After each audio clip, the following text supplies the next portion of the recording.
The minimum wage here in the United States is so low that a new report from the National Low Income Housing Coalition, it's actually their annual Out of Reach report, says that a full-time minimum wage earner here in the United States would not be able to afford a one-bedroom dwelling in 93% of the counties in this country. 93% of the country off limits to a full-time minimum wage earner. You could not afford rent in 93% of the country. This is shocking, this is startling, but this is what happens when you have an economy that is not built for American workers. The minimum wage has been stagnant for over a decade. We have had multiple opportunities just this year to raise it. But all the Republicans and a handful of Democrats, Manchin, Sinema, the usual suspects, have thwarted those plans. They don't like the idea of a $15 minimum wage. They don't care enough about the fact that a full-time worker here in the United States working 40 hours a week can't afford a home, can't afford an apartment. They don't care. Because that's the way the U.S. economy is designed. That's the way our capitalistic system works. It only works for those that are already doing well. If you're at the bottom, it is damn near impossible, again, because of the way this thing is designed, for you to pull yourself out of this. It's designed to create poverty and to keep people in poverty. It is systemic poverty.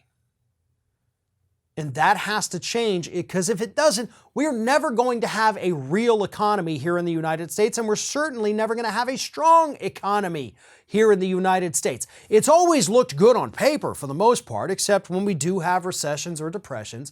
But you look at it on paper right now in this so-called recovery, hell, it looks awesome, right?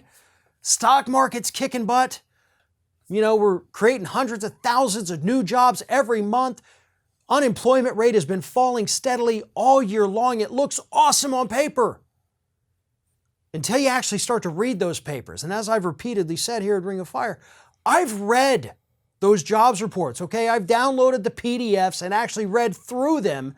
It's tedious, boring, terrible work, but I do encourage everyone to do that. Because when you see these reports that, oh, we created 200,000 jobs or 150,000 jobs or 300,000 jobs, go and look at what kind of jobs we're creating. Because we're not creating real good middle-class, middle-income jobs here in the United States. We're creating more and more minimum wage jobs that, again, are designed to keep people in poverty, and a huge majority of minimum wage workers here in the United States are people over the age of 24.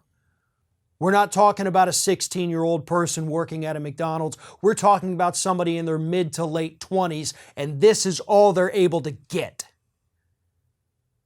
And they can't even afford housing in 93% of the country. They deserve better. During the pandemic, we were holding these people up as the beacons, right? The exemplary American workers, the essential workers, we called them. And now they're back to being lazy, greedy people who don't want to work for minimum wage. They deserve better. They deserve more. They deserve $20 an hour or more, which is actually what the minimum wage would be if it had kept pace with inflation, even before the borderline hyperinflation that we're seeing right now. It still would have been, I think, like $23 and some change. And that's what they should be making today. In areas across the country where the minimum wage has been increased to at least $15 an hour, guess what's happened? Not rampant job loss, but economic expansion. Companies that are raising their minimum wages to $15 an hour or more, they're not experiencing a crisis of, losing money. They're doing better than ever, and some of them are even getting thousands of applicants for those jobs. Americans want to work. They just don't want to bust their asses for 40 hours a week and still have to live on the streets. I say that's not too much to ask of American workers.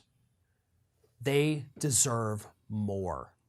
And it's beyond time for both parties in Congress to get on this issue and help fixing and rebuilding the U.S. economy into one that works for everybody.